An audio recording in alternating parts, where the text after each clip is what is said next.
Fantasilandia, la diversión total. Nido Etapas, diseñada para niños de 1 a 5 años. Y Chilevisión, el canal oficial de La Roja. Presentan Chilevisión Noticias. ¿Qué tal? ¿Cómo están ustedes? Muy bienvenidos. Martes 25 de enero y vamos a comenzar esta edición, Carlos, pendientes nuevamente de lo que ocurre en la denominada moneda chica, porque de aquí a mañana vamos a conocer los 39 subsecretarios, pero hay 3 nombres que ya se dieron a conocer y que irían a Interior. Exactamente, son los primeros nombres de estos 39 subsecretarios que van a apoyar el trabajo ministerial del presidente electo desde el 11 de marzo. Vamos a comenzar a conocer antecedentes con Felipe Hernández, a quien ya vemos en pantalla. ¿Cómo estás, Felipe? ¿Qué tal, Felipe?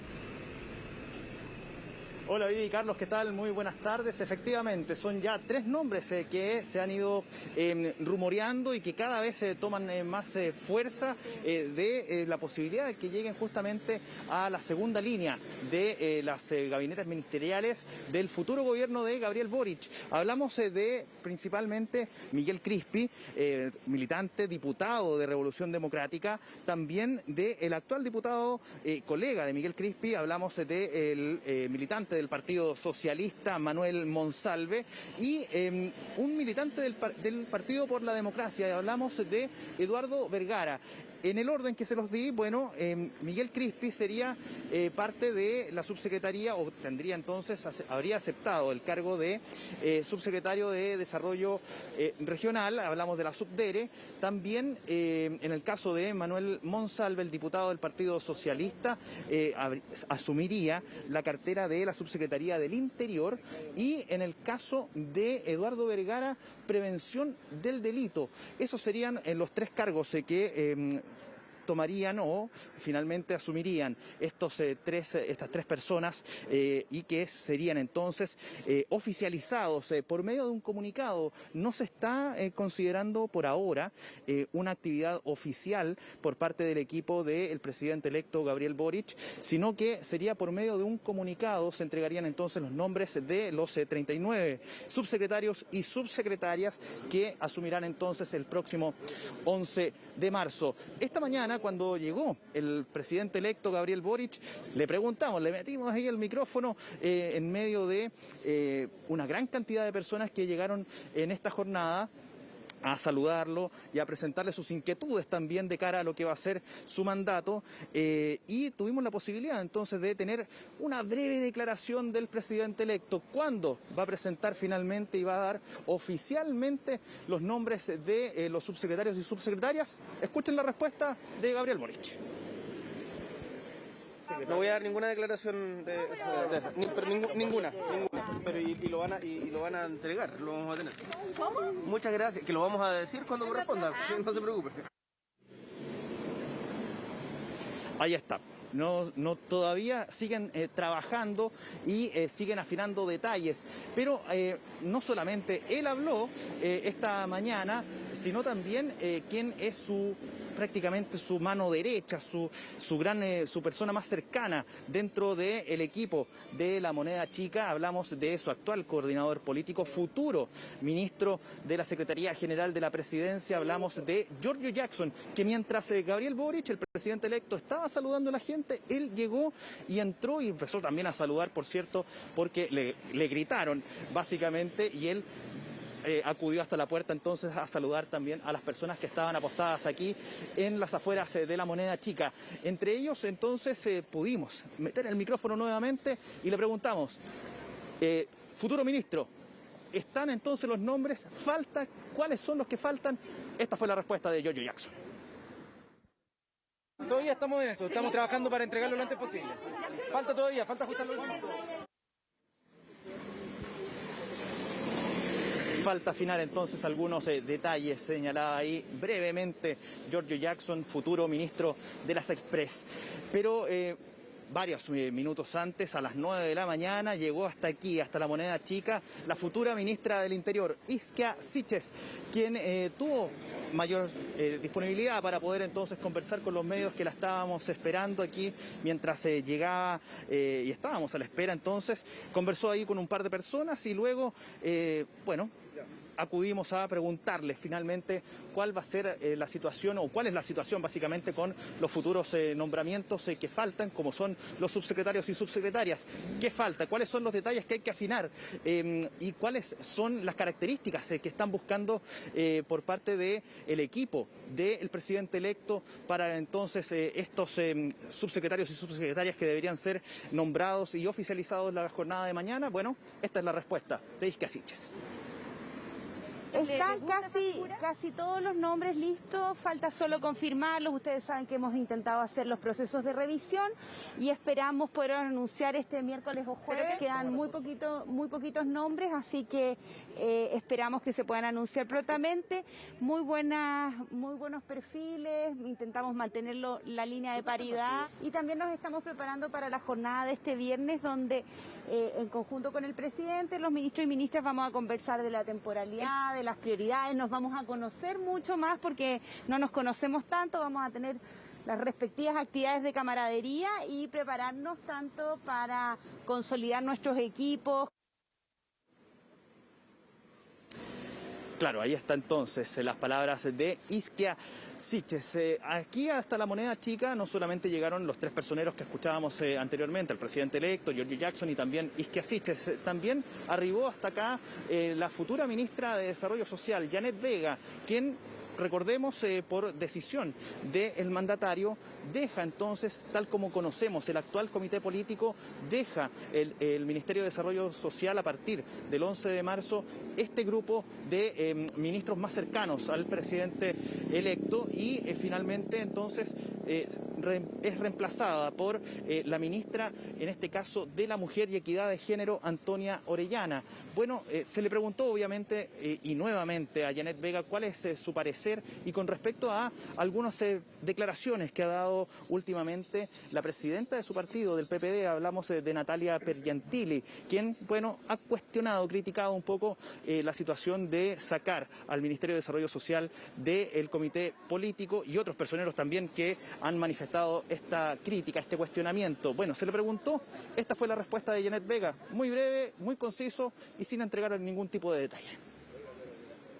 La reunión de ahora es para despejar todo lo que el presidente nos ha encomendado. Así que la próxima semana conversamos. Efectivamente quedan fuera del comité político. La presidenta de su partido criticó el hecho de que Desarrollo Social quedara fuera del comité político. Efectivamente queda fuera del comité político. ¿Está de acuerdo con esa crítica? Esa es una decisión del presidente. Esa es una decisión del presidente, claro. Esa es lo que las dudas que existían sobre cuál es el pensamiento que tiene Janet Vega sobre esto de salir finalmente del comité político, sin entrar en mayores detalles y sin entrar en mayores disputas con el futuro mandatario. Eso con respecto a la situación con Janet Vega, pero quiero volver al tema de los subsecretarios y subsecretarias, porque si bien aún no hay ningún tipo de oficialidad, no se ha confirmado nada todavía, solamente rumores de la posibilidad de algunos nombres que podrían entonces llegar a ocupar ciertos cargos en las subsecretarías.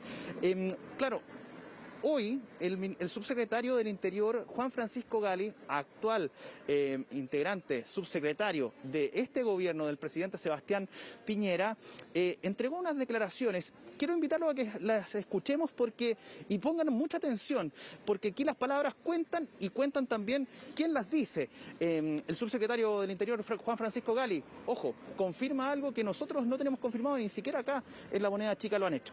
Revisemos. Yo conozco al diputado Manuel Monsalve y conversamos ayer y también por lo mismo yo lo que pretendo, si es que su designación es ratificada por el presidente electo, es que este traspaso sea llevado adelante de la mejor manera. Aquí las instituciones tienen que funcionar y la Subsecretaría del Interior tiene muchas tareas por delante, muchos desafíos por delante. Nosotros hemos actuado como un equipo en el Ministerio del Interior y esperamos que el trabajo que hemos hecho, particularmente en materia de reforma de carabineros, en materia de migraciones, en materia de orden público, poder transmitirle cuáles son los desafíos y cuáles son las tareas que nosotros hemos abordado, de tal manera de que él pueda asumir apropiadamente la subsecretaría. Ahí está entonces, sin saberlo, sin una oficialización por parte del equipo del presidente electo Gabriel Boric, bueno, el subsecretario Juan Francisco Gali ahí manifestó que ya había conversado con el diputado Manuel Monsalve con el objetivo de generar un traspaso de buena manera. Claro, como lo decíamos, aquí no se ha oficializado nada, pero al menos por parte del actual subsecretario del Interior ya hay unas líneas, hay unas luces de quién podría entonces ser su sucesor en el futuro gobierno. Escuchemos algunas declaraciones más. Ayer en la tarde, a las 4 de la tarde, llegaron hasta acá las tres personas que yo les mencionaba en un comienzo. Miguel Crispi, militante del Partido de Revolución Democrática, actual diputado, también lo hizo Manuel Monsalve, diputado del PS, y Eduardo Vergara, militante del PPD. Llegaron hasta acá, se reunieron con Ixtia Siches durante la tarde y, bueno, de inmediato comenzaron a sonar las alarmas. Podrían ser tres integrantes de las subsecretarías respectivas y, bueno, le preguntamos puntualmente a Miguel Crispi y también a Manuel Monsalve cuál es la situación. ¿Van a ser subsecretarios? Esta es la respuesta. Todavía hay agenda legislativa en el Parlamento que hay que sacar adelante. ¿O también de eventuales cupos, cargos en la subsecretaría? Agradezco las preguntas, no voy a hacer más declaraciones. Muchas gracias. Yo estoy disponible a lo que el presidente Boric me solicite, por supuesto, como todos los militantes de Prodignidad. Estamos a la espera, muchachos, de una confirmación, si bien ya ha trascendido, pero este viernes se va a realizar la reunión en la Casona Cañaveral. Esto se va a realizar en lo más alto, en Camino Farellones, en la comuna de Obarnechea, y ahí se va a reunir el presidente electo con sus 24 ministros para empezar a pavimentar el camino hacia el traspaso, hacia el cambio de mando del próximo 11 de marzo. Sin embargo, ha trascendido que Mario Marcel, el futuro ministro de Hacienda, habría dado finalmente positivo a COVID.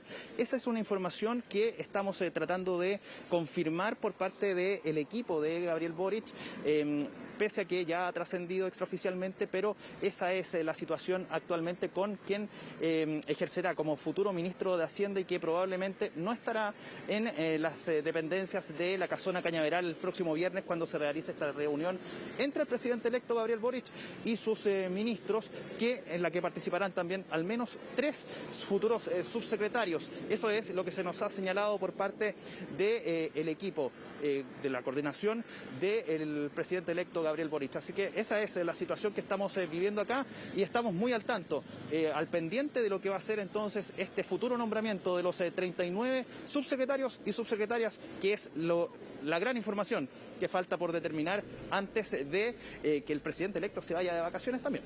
Claro que sí, quedarían entonces 36 nombres por confirmar, si es que efectivamente ya se resuelven estos 3 nombres que son inminentes, y seguimos atentos también a lo que ocurre con el ministro de Hacienda designado por Gabriel Boric. Muchas gracias, Felipe, que estés bien.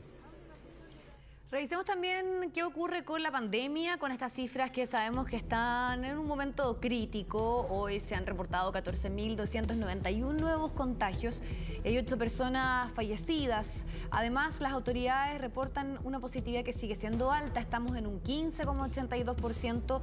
Es una de las más altas. Solamente nos tenemos que remontar a julio de 2020 para encontrar una cifra de positividad similar. En la región metropolitana está en un 13,59. Los casos activos llegan a 67.000 y desde que comenzó la pandemia se han detectado 2 millones de personas contagiadas con COVID-19. En la última semana, los nuevos casos aumentaron un 69% y no hay ninguna región con una disminución que se pueda hablar de los contagios a diario. Si nos vamos a la red asistencial, hay 411 pacientes que están hospitalizados en las unidades de cuidados intensivos, de los cuales 306 cuentan con apoyo de ventilación mecánica. Seguir reforzando entonces las medidas de cuidado que son fundamentales pensando en que Omicron es altamente contagioso. Y las vacunas van a seguir siendo importantes. Además, hoy se conoció la noticia de la compra de un terreno industrial por parte de Sinovac para la fabricación de dosis. Vamos a ir con una fatal coincidencia durante esta jornada. 2 personas murieron electrocutadas en las últimas horas y una de ellas se trata de un trabajador que estaba realizando una conexión de internet, de fibra óptica. La segunda habría sido un hombre que estaba robando aparentemente cables de cobre. Vamos a conocer más antecedentes de esto con Carola Garrido. ¿Cómo estás, Carola? Buenas tardes. ¿Qué tal, Carola? ¿Cómo están? Muy buenas tardes. Sí, 2 accidentes de similares características que se registran solo con horas de diferencia. Comenzamos contándoles lo que ocurrió anoche en la comuna de San Miguel. Allí, un hombre de 32 años, trabajador de la empresa BTR, llegó hasta un edificio ubicado en la calle Álvarez de Toledo para realizar una instalación de internet. Sin embargo, algo ocurrió, fue víctima él de este accidente y finalmente falleció electrocutado. Hasta este lugar llegó en primera instancia personal de carabineros, también equipos especializados para poder indagar en las causas reales que provocaron este hecho. Se está realizando esa investigación todavía, pero inicialmente no se descarta que haya existido una mala instalación en el edificio. Todo esto recogiendo la denuncia de algunos vecinos que aseguran que este edificio todavía no cuenta con el certificado de la recepción municipal, que es el que entrega de la recepción final, digo que es el que entrega la municipalidad para que el edificio pueda efectivamente ser habitado. Entonces la pregunta es, ¿por qué el dueño de un departamento llama a esta empresa BTR para que se haga esta instalación cuando sin esa recepción final el edificio todavía no podía ser ocupado? Así es que bueno, es parte de lo que se está investigando en este momento. Lo cierto es que este hombre muy joven de 32 años falleció electrocutado en ese edificio ubicado allí en la comuna de San Miguel. Escuchemos más detalles en voz de la Policía de Investigaciones. Constatando que el fallecido corresponde a una persona de sexo masculino mayor de edad, quien es trabajador de la empresa BTR, quien se encontraba realizando diligencias tendiente a la instalación de fibra óptica en el lugar para uno de los departamentos del inmueble. Mientras él se encontraba realizando las diligencias a su especialidad, él se encontraba dentro del chaff eléctrico realizando la instalación de fibra óptica, momento en el cual él toma contacto con uno de los cables energizados, recibiendo una descarga eléctrica, la cual le produce el fallecimiento en el lugar. Personal policial también señaló que no existe en este caso participación de terceros y es la Brigada de Homicidios Sur de la Policía de Investigaciones la que quedó a cargo de la investigación correspondiente para poder esclarecer los hechos ocurridos allí en la comuna de San Miguel. Pero desafortunadamente, decíamos al comienzo, no es el único caso. Un accidente de similares características se registró en Quinta Normal, aunque por motivos distintos. Aquí también hubo un hombre fallecido mientras presumiblemente robaba cables desde una cámara subterránea. Esto ocurrió en la comuna de Quinta Normal, en la calle Augusto Mate con Carrascal. Esto no quedó al descubierto inmediatamente, sino que horas más tarde fue hallado el cuerpo de este hombre. Cuando se dieron cuenta de esta situación, llamaron rápidamente también a la policía. ¿Por qué se habla de que él presumiblemente estaba robando cables? Porque al momento de ser encontrado en esta cámara subterránea portaba elementos precisamente para cometer ese delito. Fue lo que afirmó por lo menos el comisario de la PDI, Juan Pablo Pino, quien entregó mayores detalles con respecto a este caso. Bueno, en medio de la manipulación de ese cableado fue cuando habría recibido una descarga eléctrica, perdiendo la vida también allí en el lugar y siendo encontrado, como decíamos, con horas de posterioridad. Escuchemos parte de las declaraciones que hizo también la PDI ahí en Quinta Normal. Es así que el equipo investigador de esta unidad policial se constituyó en la intersección de avenida Carrascal con calle Augusto Mate de esa comuna, constatando que al interior de una cámara eléctrica subterránea se encontraba una persona fallecida con diversos elementos conocidos para cometer el delito de robo de cables. Luego de realizar las diligencias tendientes a establecer los hechos, se logró determinar que hoy, cerca de las 6 de la mañana, una persona de quien se desconoce su identidad llegó caminando sola hasta esa intersección y, al maniobrar diferentes cableados en su interior de la cámara, resultó electrocutada y finalmente fallecida. Bueno, decía la PDI que en el momento están trabajando en determinar la edad de esta víctima, también la identidad y si pertenecía o no posiblemente a alguna agrupación mayor dedicada al robo de cables. Sabemos que esto se da muchísimo en el último tiempo, hay bandas organizadas que se dedican a ello, por lo tanto buscan de esa manera también establecer la identidad de la víctima. Escuchemos también declaraciones de testigos con respecto a este caso. Nosotros llegamos 8:30 a abrir el local y nos encontrábamos sin luz. Y nos dimos cuenta que llegó Chilectra a revisar el sector de ahí de los cables y, bueno, al abrir el lugar se encontraron con que había un cuerpo adentro. Y el primo de nosotros vive aquí, justo en el local, y nos comentó que tipo más o menos 4:30 de la mañana, 5, empezaron explosiones desde ahí, que pararon a eso de las 9:30, 10. Y bueno, después llamaron a carabineros y ahí se dieron cuenta que había un cuerpo adentro y, según lo que todos imaginamos, quizás andaba robando cables, quedó ahí atrapado. Dos casos de similares características, entonces, que se registran solamente con 2 horas de diferencia. 2 hombres en distintas comunas que mueren electrocutados. Uno, aparentemente, por robar cables y otro mientras realizaba una instalación de internet en un edificio que, insistimos, está investigando si contaba o no con la recepción municipal. Sí, lamentable. Además, la investigación dirá mucho respecto de las causas y de cómo ocurrió este lamentable accidente. Muchas gracias, Carola, que estés bien. Bueno, hay un video que se ha viralizado en las últimas horas en redes sociales y acá se muestra una agresión de un cantante del metro a una mujer que solamente le pide que utilice la mascarilla. Bueno, hay que recordar que precisamente el uso de la mascarilla es obligatorio, sobre todo en el transporte público. Vamos a conocer más de este hecho. Abelino Martínez nos va a contar. Abelino, ¿qué tal? Hola, buenas tardes. Viviana, Carlos, a todos en sus casas, también saludarlos. Este hecho ocurre en la estación de Metro Ñuble. Allí, esta mujer le solicita, como tú bien señalas, a este cantante que trabaja principalmente en las estaciones de metro, aunque esto está prohibido, que se coloque la mascarilla, dado que él iba realizando una especie de show, iba con su mascarilla abajo, sin su mascarilla, derechamente. Esta mujer le solicita en una primera oportunidad que por favor se coloque la mascarilla. Este hombre simplemente hace caso omiso. Es allí que la pasajera decide bajar el volumen del parlante que este sujeto llevaba, y es en ese momento que este hombre indignado finalmente termina agrediendo a esta pasajera.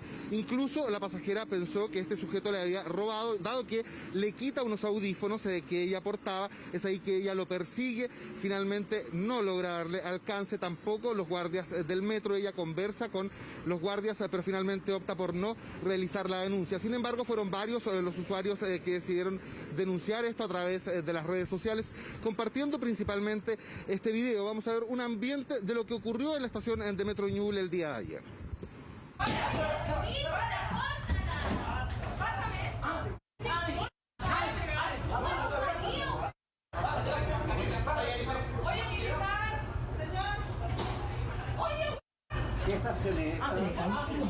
Inicia el cierre de puertas.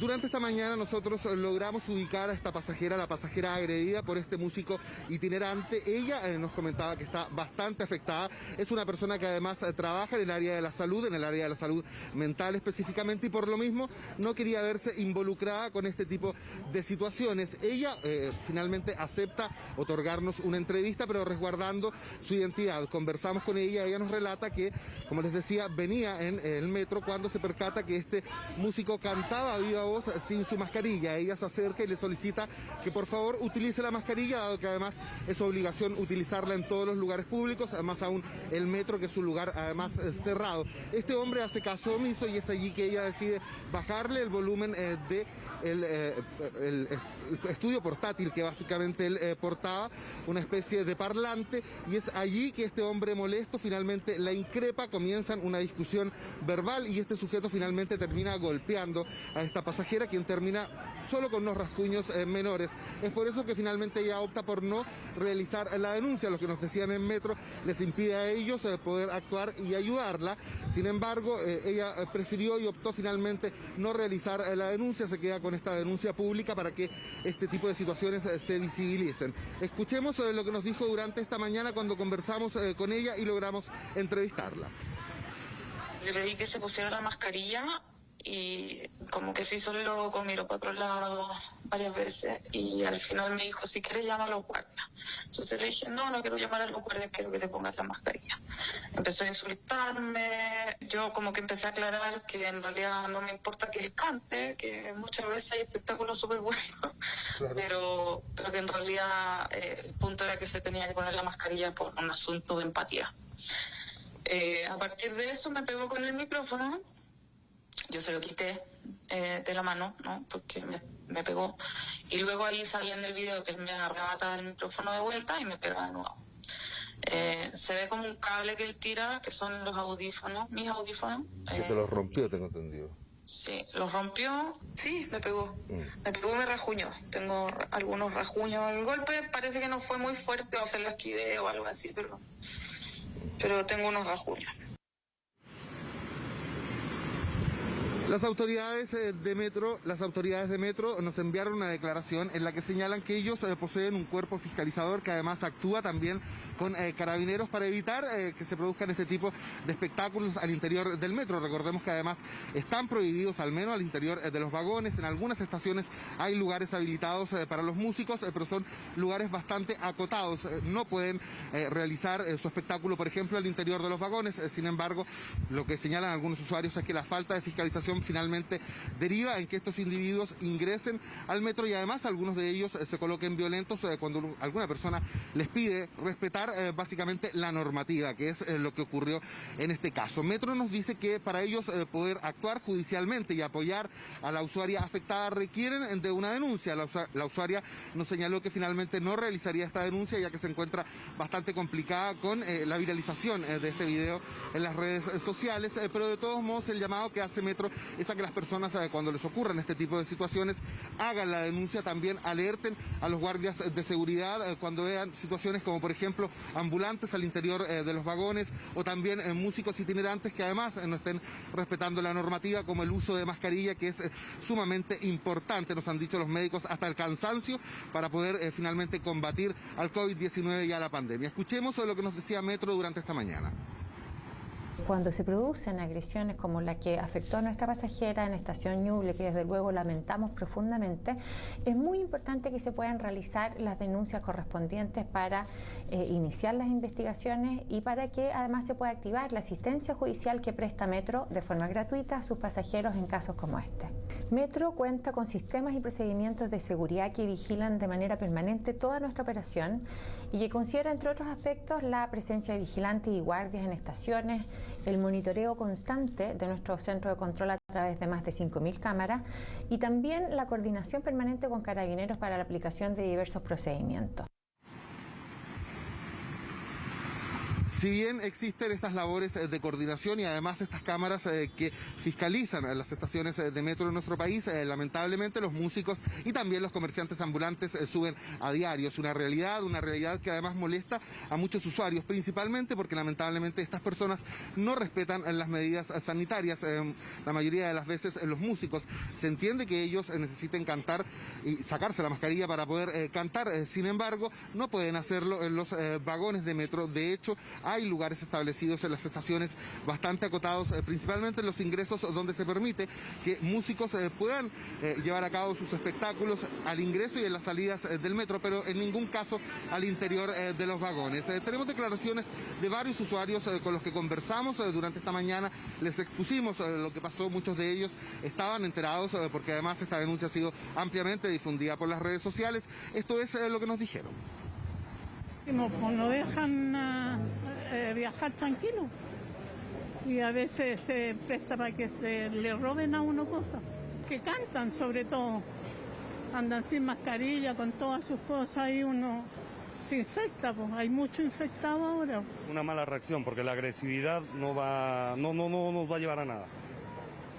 Y bueno, si está sin mascarilla hay que ver la forma de que ellos puedan hacer su música, pero igual resguardándonos todos, ¿verdad? Por cómo conlleva en este momento la pandemia. Que si no es arte, porque una persona que hace arte se entiende que es una persona educada. Entonces, por eso hay gente que se está aprovechando. Hay gente descuidada, no tiene conciencia. Bueno, me parece que no estuvo bien.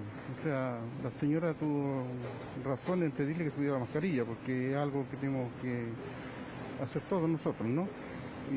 Pero hay excepción y justamente es una excepción negativa, digamos. No me parece, no tienen que haber ambulantes. Tenemos que ordenarnos como país. La afectada nos decía que ella trabaja en el área de la salud, específicamente en el área de la salud mental, y de hecho muchos de sus pacientes y también de sus compañeros de trabajo actualmente tienen COVID. Eso fue lo que la motivó a ella a solicitarle a este hombre que se colocara la mascarilla si es que quería continuar con su show al interior del metro. A ella no era eso lo que le molestaba, era simplemente que este sujeto lo hacía sin la mascarilla, que además es parte de la normativa que aún rige en nuestro país. Los médicos, como les decía yo, se han cansado de advertir que la mascarilla es uno de los principales medios con los que podemos evitar los contagios, que además todos sabemos están a la alza en los últimos días. Conversamos hoy durante la mañana con un urgenciólogo. Esto fue lo que nos señaló. El uso correcto de la mascarilla es lo que nos permite prevenir el contagio. No olvidemos que los virus ingresan por la vía respiratoria, tanto por nariz como por la boca. Por lo tanto, el correcto uso de la mascarilla sigue siendo una de las principales herramientas para evitar los contagios, sobre todo en lugares de gran aglomeración, ¿no es cierto?, y cerrados como puede ser la locomoción colectiva. Por lo tanto, el llamado siempre va a ser al autocuidado, a que sigamos cuidándonos entre todos y al uso correcto de la mascarilla, cubriendo siempre nariz y boca. Viviana, Carlos, si bien la afectada decidió no hacer la denuncia, los antecedentes de todos modos están en poder de carabineros, quienes deberían remitirlos hacia el Ministerio Público, porque recordemos hay un carabinero que está en las estaciones de metro, principalmente en la sala de control, y donde se evalúan todo este tipo de hechos que ocurren. Además, conversamos también con varios guardias preguntándoles respecto a este individuo en particular. Nos han dicho que al menos... por lo menos después de que el video se hizo viral, no lo han vuelto a ver en las estaciones, probablemente no regresará a ellas, por lo menos durante unos días, teniendo en cuenta su reprochable actitud, que además ha sido repudiada por todos a través de las redes sociales y también por las autoridades, como lo escuchaban ustedes. Claro, porque no tiene ningún tipo de justificación y él estaba pidiendo que hiciera lo que corresponde, efectivamente, que es que utilice la mascarilla, así que más allá de que no haya una denuncia en concreta, vamos a ver también cómo se puede esclarecer, porque no podemos naturalizar este tipo de situaciones. Muchísimas gracias, que esté muy bien, Abelino. Sí, es bien incomprensible todo. Además, las personas que no actuaron en ese instante también, hubo alguna interpelación en las redes sociales. Vamos a hablar del proyecto de pensión garantizada universal. Estamos muy atentos al avance de este proyecto en el Congreso. Incluso si avanza hacia la Cámara de Diputados, llega a ser aprobado allí también, podría haber pagos en febrero. Sí, de eso la pretensión del Ejecutivo. Claro, justamente. Claro. Le vamos a preguntar a María Luisa Carrión, quien ya tiene todos esos antecedentes. María Luisa. Hola, ¿cómo están? Buenas tardes. La esperanza es, si las fichas están puestas en la Cámara de Diputados, la tiene allí puesta la ficha entonces el gobierno para que el proyecto de pensión garantizada universal y su financiamiento sean aprobadas. Recordemos que el Senado ya despachó esta iniciativa y es tarea entonces ahora de la Cámara de Diputados poder votar este proyecto. ¿Cuándo va a ser? Esto va a ser mañana, en el bloque de la mañana se va a votar la pensión garantizada universal y también su financiamiento. Lo que hemos podido reportear hasta este momento con algunos parlamentarios, también con el gobierno, es que se espera que esta iniciativa sea despachada y se convierta en ley de la República. Una vez que esto sea ley de la República, los primeros pagos, según estimaciones desde el Ministerio de Hacienda, desde el Ministerio también de Desarrollo Social, puedan estar durante la tercera semana de febrero, sobre todo aquellas personas que ya están con pensión básica solidaria, porque ya los datos están de ellos y los pagos serían automáticos, es decir, las personas no tendrían que hacer un trámite extra para poder recibir esta pensión garantizada universal. No hay que postular, no hay que ingresar a nada para aquellas personas que ya tienen esta pensión, porque los datos ya las maneja el Ejecutivo. No así las personas que lo van a comenzar a recibir una vez que esta iniciativa pueda ser aprobada. Ellos sí van a tener que entregar sus datos al gobierno para poder recibir este beneficio. Escuchemos qué señalaba el ministro de Hacienda durante la noche de ayer, cuando este proyecto fue despachado desde el Senado. Estamos a puertas de que esto sea ley de la República. Esperamos que el miércoles sea ley de la República. Si es ley de la República, durante esta semana Eso significa que de los 2.200.000 personas que van a tener sus mayores pagos, en febrero ya vamos a tener un grupo considerable, prácticamente 1,5 millones de chilenos, que les va a llegar la nueva PGU. Esperamos que eso empiece a ocurrir a partir de la tercera semana de febrero. Esos chilenos son básicamente los chilenos que hoy día están adscritos al Pilar Solidario. Claro, y recordemos también que este nuevo beneficio, insistimos, de ser aprobado, porque aún no es ley de la República, va a beneficiar a 600.000 personas más de las que reciben durante lo que está en la actualidad. Pero ¿cuáles son los montos que se manejan? Recordemos que aquellos que tienen la pensión básica solidaria van a tener una transferencia de hasta, no es que se suma, sino que de hasta 185.000 pesos. Si alguien recibía algo más de 170.000, eso se suma, van a ser un poco más de 10.000 pesos hasta llegar a los 185.000 pesos. Y las personas que tienen una pensión autofinanciada, ahí los montos varían, pero entre 0 y 630.000 pesos se va a sumar extra 185.000 pesos. De ese monto hacia arriba, sobre los 700.000 pesos, hasta llegar a los 900.000 pesos de pensión autofinanciada, ahí la suma, la cifra va a ir decreciendo. Como les decía, esta es una iniciativa que se va a votar mañana por la mañana en la Cámara de Diputados, y tenemos algunas impresiones de los parlamentarios que van a votar esta iniciativa.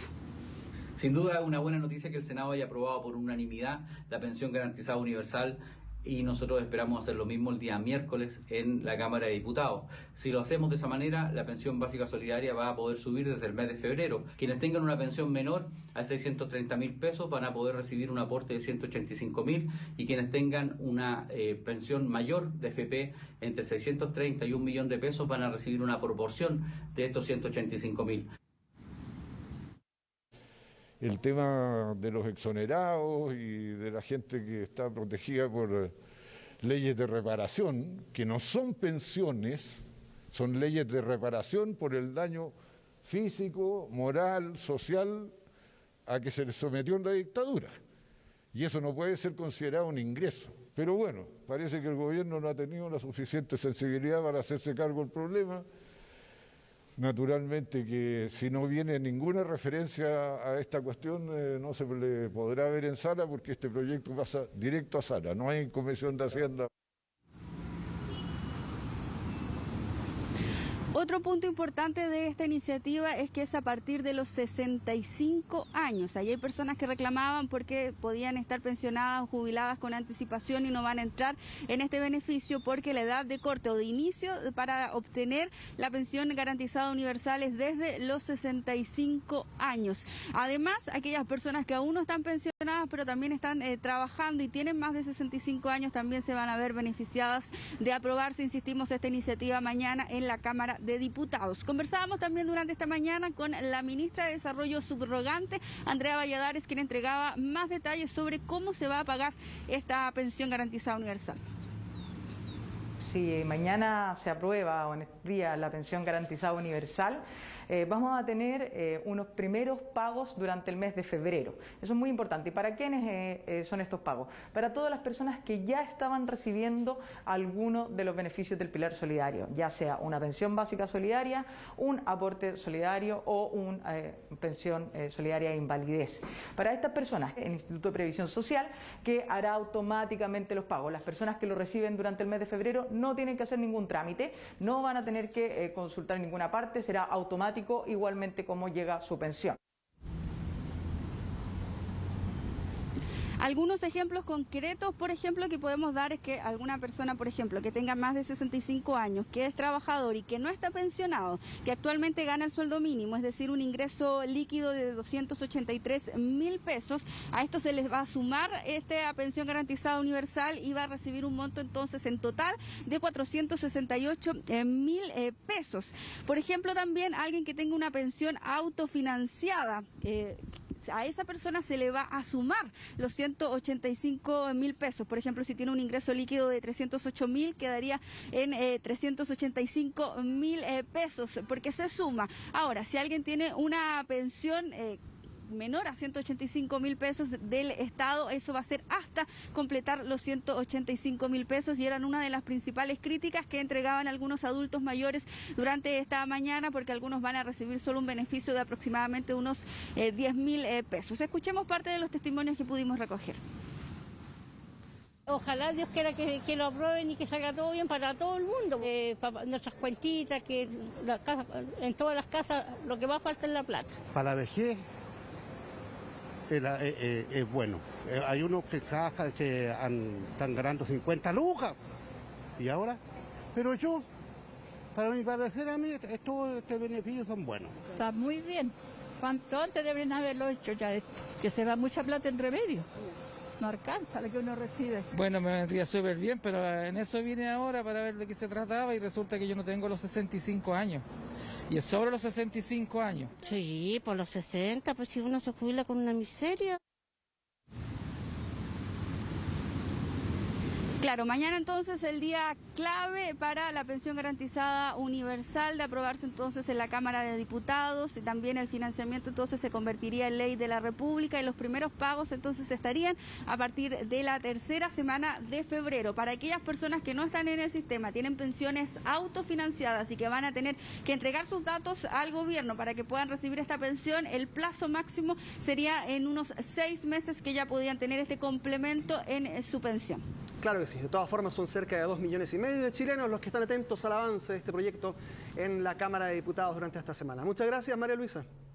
Todo indica que se podría pagar en febrero porque hay acuerdo político. Claro. Vamos a ver cómo avanzan esas últimas etapas. Pero ahora vamos a hablar de los cerca de 4.000 personas que fueron detenidas durante el año pasado, esto por ocultar sus patentes. Es una cifra récord, la verdad, no se registraba en los últimos años y que da cuenta de algunos que buscan evitar que se paguen las autopistas, pero también este es un método de los delincuentes cuando hay robo de autos o para poder ocultarse y no ser reconocido tras asaltar. ¿Qué hace la autoridad para poder controlar estos hechos? Lo vamos a revisar en el siguiente reportaje de Benjamín Contalva y Efraín Leiva.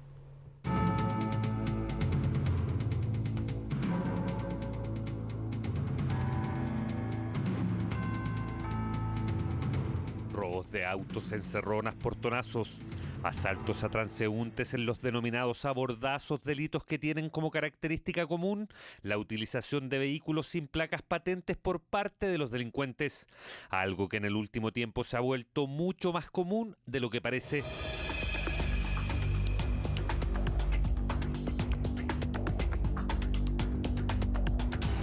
Según las autoridades, existen 2 razones claras para que los conductores oculten las placas patentes y aquí la primera de ellas.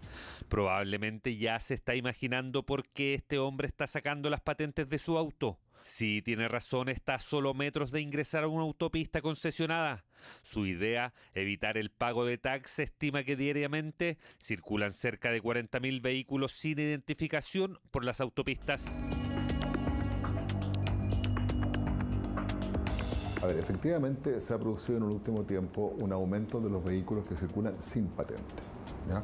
Estamos todavía en cifras bajo 2 dígitos, pero sí preocupantes. Estamos del orden del 6% de los vehículos que circulan en las autopistas con tag, que tiene el sistema con tag sin patente. Una situación que es preocupante, sobre todo en el contexto de la seguridad, tema del cual profundizaremos más adelante. Pero ahora vamos a las cifras. Durante 2021, más de 10.000 infracciones se cursaron por faltas en las placas patentes, ya sea por no tenerlas u ocultarlas. De esas infracciones, casi 4.000 personas fueron detenidas. Las regiones donde más se dieron estos casos fueron la metropolitana, Biobío y Araucanía. Esta mala práctica ahora también se puede apreciar en buses interurbanos, camiones y otros servicios de transporte en general, que dependen de una empresa privada y que también recurren a este ilícito de ocultar las placas patentes. Vehículos de empresas que también ocultan sus placas, en este caso ya lo veíamos, para evitar el pago de los peajes, pero además, escuche bien, si usted es víctima de un choque por parte de ellos, no tendrá la posibilidad de perseguirlos penalmente. Sin embargo, vamos más al fondo, vamos a la seguridad, a lo que le importa a la ciudadanía. Para entrar en ello lo haremos con una frase. Lo normal es que un vehículo sin patente, como decimos nosotros, vehículos sin patente, peligro inminente, es lo más probable que esté buscando cometer un delito porque por algo está ocultando su identidad. Ocultamiento de placas patentes de la identidad del vehículo, que siempre será por alguna razón. Entre los delitos más cometidos en el último tiempo, como los robos de autos a través de distintos métodos, el mayor porcentaje se realiza con vehículos sin su identificación o con ella adulterada. Nosotros como subsecretaría hace ya un tiempo largo que hemos tenido una preocupación y una ocupación por este fenómeno, porque sabemos que muchas veces estos vehículos están vinculados con algún delito posterior, por ejemplo el delito de encerronas o de portonazo. De hecho, la autopista Vespucio Norte ha identificado al menos 3 puntos denominados calientes, donde se producen la mayor cantidad de robos de autos concentrados. Todos ellos tienen relación con enlaces de autopistas. El primero, el tramo que se da entre el nudo de Quilicura y la carretera General San Martín, con 25 encerronas en el último tiempo. Al respecto, tenemos una acción focalizada en conjunto con Carabineros de Chile, tanto al alero del Plan 5, Plan Antiencerrona, que llevamos adelante, como con el Departamento de Tránsito, de realizar precisamente fiscalizaciones de vehículos que circulen o sin patente o con ella adulterada, falsificada o de manera oculta. El segundo de ellos, la Ruta 68 con Vespucio Norte en Pudahuel, donde en el último tiempo se han registrado 14 encerronas. El tercero, el tramo entre Costanera Norte y el nudo de Quilicura. 9 encerronas lo sitúan como uno de estos puntos conflictivos, por ello Carabineros ya está trabajando. En estos momentos, Carabineros de Radio Patrulla se encuentra realizando una fiscalización para determinar si aquellos vehículos que andan sin sus placas patentes están cumpliendo o no con la norma, y aquellos que incluso puedan portar placas adulteradas. En este sector industrial de la comuna de Quilicura, en donde están concentradas este tipo de faltas. Fiscalización de Carabineros que siempre deja más de algo. Y poder poner sus placas patentes. No, sí, es verdad. Sí, es que me lo hacen en La Vega los muchachos, como se retiraron, pero yo hoy día la pongo sin falta. Si estoy aquí en Javier Cortés nomás. Claro, pero me entienda lo que usted está cometiendo una falta, una infracción al tránsito. Sí, no, sí, estoy claro con eso, porque es como adulterar la documentación. No. Estaba claro que cometía una falta, prometió poner sus patentes ese mismo día. Al menos las tenía y el auto no presentaba nada extraño, por ello se pudo ir con una advertencia. No así otro conductor que se dio a la fuga, aunque no le duró mucho.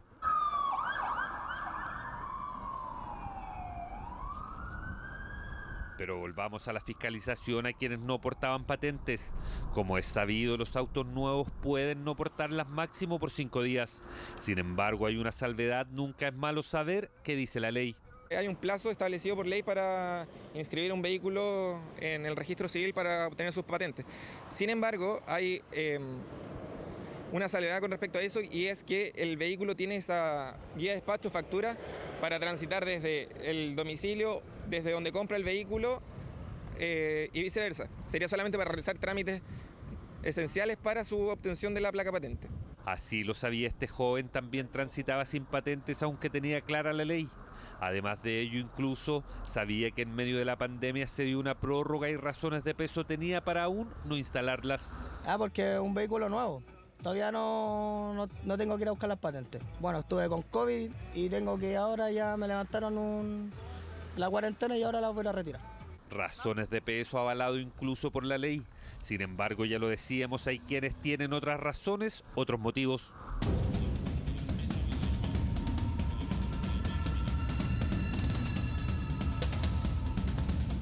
Esa situación también no ha generado la mayor control o la fiscalización de los vehículos, porque muchos de los delincuentes, para que no sean identificados, para que testigos que presencien los delitos no alerten a la policía de que ese vehículo en particular con esa placa patente fue la que ejecutó la comisión del hecho delictual, lo que lógicamente permitiría a nosotros ubicarlo con mayor rapidez. Mucho cuidado entonces, porque si no porta sus placas patentes podría incluso ir a la cárcel. Ya lo escuchamos y quedó claro: auto sin patente, peligro inminente. Las razones ya las vimos. Vamos a ir al Congreso Nacional ahora para conocer detalles del proyecto que regula el prorrateo de las deudas contraídas por servicios sanitarios eléctricos durante la pandemia y que, claro, ya ha sido despachado a sala por parte de la Comisión de Economía de la Cámara. Guillermo San Martín, cuéntanos más. ¿Qué tal, Guillermo? Hola Carlos, Viviana, ¿cómo están? Muy buenas tardes. Claro, tal como ustedes lo señalan, durante la presente jornada continuó el análisis en la Comisión de Hacienda de la Cámara de Diputadas y Diputados para su despacho finalmente durante esta misma jornada y quedar disponible para lo que va a ser la votación de sala de este miércoles. ¿Y qué es lo que establece este proyecto? Cabe recordar que se estableció una prohibición para el corte de suministros básicos durante la pandemia por no pago, y eso obviamente derivó en que se generaran una serie de deudas por parte de quienes no tuvieron los recursos, se quedaron sin empleo en medio de la pandemia o también vieron dificultados los ingresos que obtenían a partir de las restricciones para poder trabajar durante este periodo. Bueno, y eso motivó que se estableciera esta prohibición de corte de suministros básicos durante el periodo de la pandemia. Esto tuvo en vigencia hasta diciembre del año pasado y ahora lo que se pretende es nuevamente extenderlo hasta diciembre del 2022, pero también ir regulando qué es lo que va a ocurrir con aquella deuda. Y ahí se han establecido algunos mecanismos como el prorrateo para el pago de aquella deuda hasta en 48 meses. También se ha puesto un tope respecto al promedio del consumo de un 15% a pagar, y eso significa que en estos 48 meses, incluso si no se logra asaldar la deuda definitiva, van a operar algún tipo de subsidios por parte del Ejecutivo. En su defecto también se ha planteado incluso la posibilidad de que las empresas, a través de lo que es el pago del IVA, puedan ir descontando lo que significa esta deuda impagada por parte de los clientes. Todo eso en estudio aún que se está definiendo en la discusión en la Cámara de Diputadas y Diputados. Si bien esto está en su segundo trámite, podría de hecho en la jornada de este miércoles quedar disponible para hacer ley. De todas maneras, ya se ha anticipado que se han generado algunas modificaciones en la Comisión de Hacienda de la Cámara de Diputadas y Diputados, por ende de ratificarse esos cambios en la sala de la misma Cámara, esto derivaría en un tercer trámite en el Senado y por ende ya tendría que verse con posterioridad al receso legislativo, o en el mejor de los casos quedar disponible ya para que este mismo miércoles en la tarde sea puesto sobre tabla para poder zanjar lo que está ocurriendo con este proyecto, que sin lugar a dudas está siendo seguido con atención por aquellos clientes que aún tienen deudas producto del no pago de servicios básicos. Pasemos a revisar en primera instancia cuáles son los análisis que se han hecho desde los parlamentarios de la oposición respecto a la necesidad de avanzar en esta materia y también cómo podría terminar aplicándose esta propuesta del Ejecutivo, en palabras del diputado Marcelo Chilin y también del diputado José Miguel Ortiz. Lo que busca es resolver la situación de los deudores que han caído en esta situación a partir del 18 de marzo del 2020.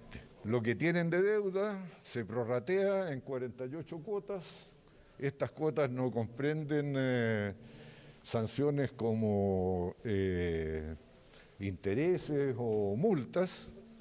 Al fijarse en un tope máximo por cuota que no puede exceder el 15% del promedio del consumo de los hogares, y este 15% va a ser asumido por el Estado. De hecho, se está permitiendo a estas familias que no paguen.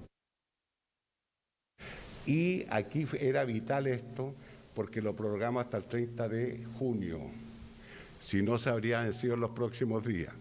Eso significa que un 75% de los sectores vulnerables de este país que han tenido problemas por el pago del agua potable van a tener beneficios. Y aquí el ministro, ante una pregunta que le hicimos de Obras Públicas, él nos demostró que si no pueden pagar, al final se le va a condonar. Bueno, y ese era un aspecto relevante, puesto de que si bien el Ejecutivo en esta propuesta en ningún caso habló de condenación de deudas, de todas maneras está presente bajo esta modalidad en caso de que no se logre cubrir la deuda total en los 48 meses con este tope que se ha establecido de un pago máximo de un 15% del consumo promedio de los clientes. De esta manera, entonces se podría llegar a una necesidad de que haya un subsidio por parte del Ejecutivo para poder ir saldando lo que es la deuda no pagada por parte de los clientes. Y eso también, ojo que también había otro proyecto paralelo que estaba siendo planteado por los parlamentarios en la línea de establecer incluso la condenación total de la deuda para quienes no tuviesen ningún ingreso durante la pandemia. Sin embargo, eso ha quedado desechado bajo la modalidad planteada por los parlamentarios, considerando de que también se habían hecho reservas de constitucionalidad en su minuto sobre esta materia y se estaba a la espera de que el Ejecutivo presentara este gobierno, y es el que sigue este proyecto, y que es el que sigue avanzando en su tramitación en el Congreso Nacional. Desde el oficialismo también ven ven con buenos ojos avanzar sobre esta materia, poder zanjar las diferencias que se habían producido en su minuto con algunas visiones planteadas especialmente por los parlamentarios de la oposición, considerando de que las iniciativas que ellos planteaban no tan solo extendían lo que era la prohibición de corte de suministros, sino que también no dejaban ninguna acción definida por parte del Ejecutivo, y eso ha quedado saldado en definitiva con lo que es la presentación de esta iniciativa que, como les decíamos, ha generado cambios en la Comisión de Hacienda de la Cámara de Diputadas y Diputados, se ha despachado a sala con esos cambios, si eso se ratifica obligaría a un tercer trámite, pero de todas maneras son aspectos más que nada de redacción, en ningún caso en torno a lo que es la figura final de cómo se va a terminar aplicando este beneficio para poder ir prorrateando las deudas generadas por el no pago de servicios básicos. Pasemos a revisar entonces también cuáles son los análisis que se están realizando desde el oficialismo en torno a lo que ha sido el avance sobre esta materia, sobre este proyecto presentado por el Ejecutivo, en palabras del diputado Miguel Mellado y el diputado Osvaldo Urrutia. La idea es que se puedan complementar, fusionar y sacar un acuerdo que es necesario también establecerlo con la mayor prioridad posible para evitar que sigan acumulándose las deudas o empiezan a venir los cortes de servicios para personas que no han podido pagar. Aquellas personas que tienen una deuda de no corte de servicios básicos que expira ahora, bueno, va a tener un subsidio estatal a aquellas personas si tienen un consumo de 15 metros cúbicos hacia abajo en el agua y de 250 watts hacia abajo en la luz. Este subsidio queda refrendado automáticamente y al final de estos 48 meses, si todavía queda saldo, son las empresas las que asumen esa deuda. Bueno, esos límites que se establecen por parte del diputado Miguel Mellado también son claves, puesto que en su minuto incluso se planteó la duda sobre cómo poder aplicar este beneficio y también dejar de lado a quienes podrían haber tenido un sobreconsumo en medio de la pandemia, más allá de las restricciones que existían a propósito de la posibilidad del uso de agua y el no pago. Y es por eso de que también se ha generado este análisis en promedio para poder ir estableciendo quienes realmente se han visto perjudicados por la pérdida de su trabajo, la pérdida de recursos y no han podido pagar los servicios básicos, y al mismo tiempo que lo hayan hecho con un uso debido, es decir, para el consumo interno de su familia y no para otros fines, que es lo que también se había establecido como una duda por parte de los parlamentarios en el trámite de esta iniciativa. Carlos, Viviana. Claro, Guillermo, la aplicación de la normativa, el levantamiento de datos, seguramente es el desafío más importante con miras a la aprobación de este prorrateo. Muchas gracias, Guillermo. Chao, Guille, que estés muy bien.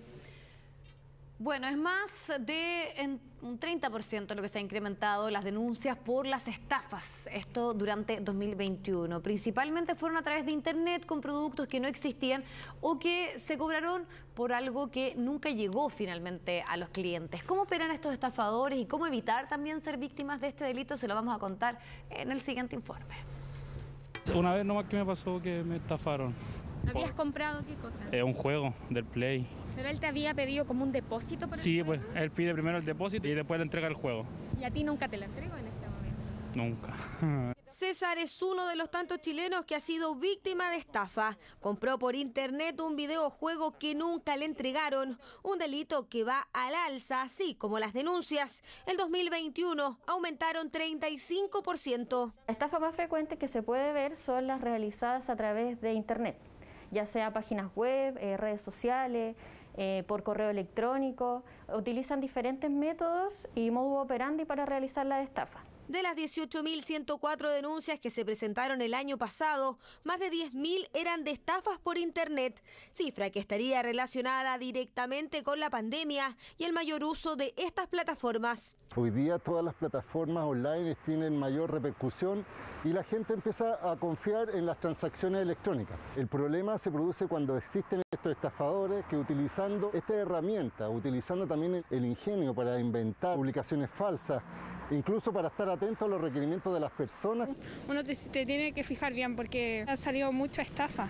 A mi sobrino, como decir, le ha pasado algo así. Le llegó otro producto. Ponte que si él requiere un pedido de zapatilla o algo así y no le llega la zapatilla que él quisiera. Productos que no corresponden o que simplemente no existen. Lo mismo ocurre con servicios. Así operan estos estafadores que están atentos a las necesidades de las potenciales víctimas. Los estafadores en sí tienden a ser siempre muy perceptivos a lo que la gente está utilizando y requiriendo a la necesidad del tiempo. Siempre se meten a redes sociales o páginas web cuáles son los utensilios o los productos que más la gente está comprando. Celulares de alta gama, juegos electrónicos, equipos de tecnología o repuestos automotrices son los artículos que más se ofrecen. Por eso, en caso de encontrarlos en la web, es clave tomar algunas precauciones. Que sea muy tentadora, eso es lo primer indicio. Es importante identificar si el vendedor es reconocido, si tiene o no algunos comentarios de otros compradores para efectos de analizar su cumplimiento. Privilegiar las transacciones contra entrega, privilegiar proveedores que sean recomendados por personas que conoces, verificar que las plataformas de pagos que se utilizan sean conocidas. Ahora me fijo en todo, ahora, en la tienda, quién lo vende, busco los datos primero, o sea, en la reseña obviamente de personas. Afortunadamente César pudo recuperar su dinero, pero fue una lección aprendida a que debe ser más desconfiado y tomar resguardos para no caer nuevamente en este tipo de engaños que a tantas personas perjudican. Estamos de regreso en Chilevisión Noticias y CNN Chile para conocer antecedentes de la búsqueda de un empresario que ya cumplió 22 días desaparecido. ¿Hay avances o no? Se le preguntamos a Nicolás Klum, quien ya está en pantalla con nosotros. Nicolás. ¿Qué tal, Carlos, Vivi? Buenas tardes. Sí, han pasado ya más de 20 días desde la desaparición de Pedro Carrión, este empresario, de 49 años, quien se le vio por última vez, se presume, en la comuna de Recoleta, una vez que él acudió hasta las cercanías donde tiene su negocio a realizar un recibimiento de un dinero que una persona le iba a pagar, un monto cercano a los 30 millones, y es en ese contexto donde por última vez la familia de Pedro Carrión tiene noticias de él, ya que mediante un mensaje de texto que le fue enviado a sus familiares le comentó que efectivamente estaba en ese proceso de esta transacción donde finalmente fue el último mensaje que recibieron de Pedro Carrión. Una búsqueda que comenzó días después de que ocurriera la desaparición, la cual comienza el 3 de enero, desde esa fecha que se está ampliamente buscando a este empresario, quien habitualmente venía desde Algarrobo, desde la quinta región donde él vive, a poder darle atención a sus negocios que tiene acá en la región metropolitana, específicamente en una pizzería en la comuna de Recoleta, donde además tiene un galpón con oficinas,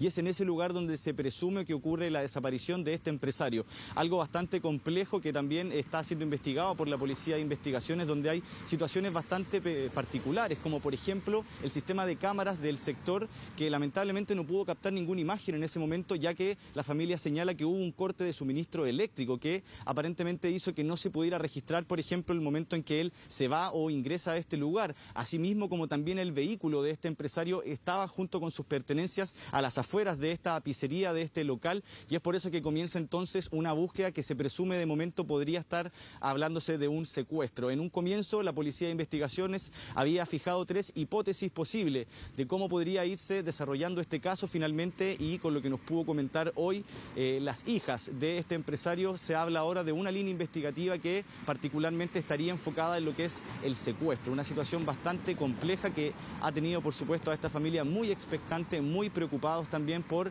saber dónde se encuentra finalmente Pedro Carrión, este empresario de 49 años, padre de familia, también esposo, tiene nietos también, entonces hay toda una familia que está a la espera, por supuesto, de tener respuestas de lo que se esté haciendo en materia investigativa.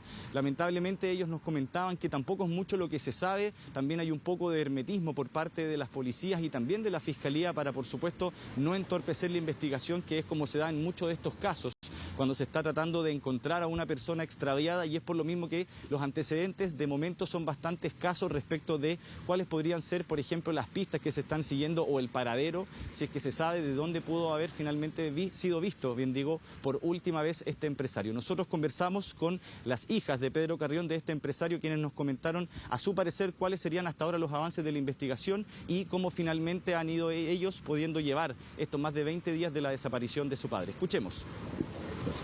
Nosotros como familia estamos desesperados, estamos sufriendo demasiado, lo único que queremos es que aparezca, estamos dejando que también la policía haga su trabajo, mantenemos al margen todo, incluso omitimos muchas preguntas de las que ustedes nos hacen para que ellos hagan bien su trabajo, pero es poco lo que se nos dice, lo que se nos informa, no nos da mucha respuesta.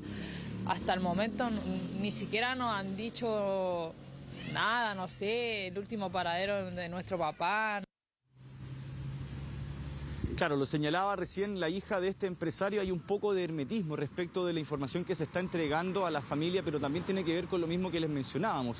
Muchas veces en estos casos las autoridades, la fiscalía, también las policías piden que no haya una entrega mayor de información para poder, no entorpecer la investigación en curso que se está dando, pero han salido a la luz nuevos antecedentes, nuevas pistas que podrían ir configurando un poco lo que hizo finalmente Pedro Carrión ese día. Por ejemplo, él tenía que llegar hasta un lugar a hacerse un test de PCR, ya que estaba próximo, a hacerse una operación. El día 6 de enero tenía programada esta operación y finalmente el mismo día 3 de enero, cuando se le pierde la pista, es previo a esta reunión que él tiene con esta persona en su empresa donde él se hace este PCR. Hay una imagen de él saliendo de este lugar en el contexto que se va a hacer este examen, y posterior a eso finalmente es cuando le llega el último mensaje que les envió él a su familia a eso de las 13 horas del día 3 de enero, donde les comenta que estaba en el proceso efectivamente de recibir este monto de dinero por una compra que estaba haciendo con una tercera persona, y finalmente es en ese contexto donde por última vez se supo del paradero de Pedro Carrión. Se están haciendo por supuesto las primeras diligencias respecto del lugar que pudo haber recurrido o donde pudo haber ido después de esta reunión que mantuvo en las dependencias de su mismo negocio en la comuna de Recoleta, y también por otra parte viendo finalmente si es que estos audios que él también comenta, donde da señales por ejemplo de con quién estaba en ese momento, que sería esta tercera persona con quien estaba haciendo este negocio, puede configurar o no quizás también un relato un poco más claro de cómo se fueron dando las cosas en ese momento y que son hasta este instante pistas bastante importantes que están siendo consideradas. Por supuesto que se está haciendo todo un proceso de indagación finalmente para ver si es que se puede tener más pistas, por ejemplo, de algún lugar donde haya ido él después de haber hecho este negocio en las cercanías de su local. Conversamos también con la otra hija de Pedro Carrión, de este empresario, y esto fue lo que nos comentó. Yo en lo personal digo que, igual digo que lo vendieron, así con esas palabras, porque justo hoy le cortaron la luz, la plata, son muchas cosas que te indican que eso hicieron, andaban siguiendo. Sí, él nos dijo y como familia a mi hermano igual le advirtió varias veces que si le pasaba algo era una persona, le dijo, entonces en esa línea investigativa están con la persona que él nos dejó últimamente. Claro, escuchábamos recién a Catalina, ella es la hija también de este empresario Pedro Carrión. Ella señalaba algo bastante importante, que incluso este mismo empresario les había comentado días antes de que ocurriera esta desaparición que él sospechaba de ciertas personas, que se estaba sintiendo seguido, que había sido incluso fotografiado por terceras personas en las cercanías de este local comercial en la comuna de Recoleta, y eso lo estaba teniendo preocupado. Y es por eso que también se presume finalmente si es que se puede estar hablando ya efectivamente de un secuestro, y algo que esperamos saber con la proximidad de los días, si es que se encuentran o no algunos antecedentes nuevos de este caso, y por lo mismo estaremos atentos finalmente si es que hay algún dato importante del paradero de este empresario que ya lleva más de 20 días desaparecidos y que por supuesto tiene a toda una familia esperando respuestas de lo que pueda suceder con esta investigación. Claro, hay varios cabos que atar todavía, inevitablemente ante una búsqueda de una persona desaparecida hace ya tantos días. Y además, claro, hay la dicotomía respecto de la información que se le entrega a las familias, que claramente es la mínima respecto de eventuales filtraciones. La policía quiere que no se arruine parte de la investigación. Bueno, todo eso genera también angustia en los cercanos de este empresario. Muchas gracias, Nicolás. Hablemos del proyecto de indulto, porque la comisión finalmente votó y eliminó delitos de homicidio frustrado y también de maltrato de obra a policías. Recordemos que la comisión del Senado está buscando llegar a algún tipo de acuerdo para que también se puedan sumar algunas posiciones del oficialismo, que es lo que se necesita para que se pueda avanzar en esta normativa. Tenemos ya a Guillermo San Martín para que nos cuenten qué está la discusión en torno al tema. Guillermo. Hola, Viviana, Carlos. Claro, lo que se discutió durante la presente jornada es lo denominado como el catálogo de delitos que podrían ser parte de esta amnistía, considerando que esto ya pasó de un indulto a una amnistía y eso ya fue aprobado por la Comisión de Constitución. Entre los aspectos centrales que ustedes señalan dentro de este catálogo de delitos, obviamente quedó fuera la posibilidad de amnistiar un delito como el homicidio frustrado, que era parte de la discusión que se había dado por parte de los integrantes de la comisión, y también respecto a lo que significaba el maltrato de obra obra a Carabineros. Sí es posible que se pueda considerar como un delito dentro de este proceso de amnistía lo que son las amenazas. Eso fue considerado como viable por parte de los parlamentarios. Sin embargo, hubo otros delitos que, como le decíamos, el homicidio frustrado, el maltrato de obra a Carabineros, que quedan fuera de esta iniciativa, y eso también ya deja excluido a algunas personas que ya están cumpliendo condena o en su defecto se mantienen en prisión preventiva para poder analizar cuál es su situación en torno a esta iniciativa. Y también hay que considerar otros aspectos no menores en términos de lo que significa el delito de incendio. Se ha planteado, por ejemplo, de que queda contemplado el delito de incendio siempre y cuando este afecte a estructuras, por ejemplo, bienes nacionales, también algún bien privado, pero excepto quedan los quienes sean parte de lo que significa el delito, por ejemplo, de barricadas o una fogata menor. Eso fue detallado por parte de los integrantes de la comisión en medio de la discusión de la presente jornada. Pero esto ya está generando reacciones tanto entre representantes del oficialismo como del propio Ejecutivo, y esas las escuchamos en palabras, por ejemplo, del subsecretario Juan Francisco Gali y también el senador de Renovación Nacional, Rodrigo Galilea. Del total de 46.274 causas que relata los ingresos por delito que señala la Defensoría Penal Pública, son 46.274 ingresos. No estarían sujetos a indulto 7.833, es decir, serían indultados 38.441 delitos cometidos entre el 18 de octubre y el 9 de diciembre del 2020. Analizamos todo el catálogo de delitos y en distintas votaciones se retiró lo que era el homicidio frustrado, que originalmente estaba puesto como amnistiable.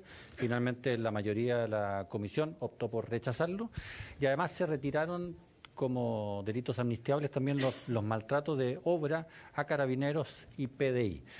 Todos ellos, por lo tanto, quedan fuera del catálogo de delitos.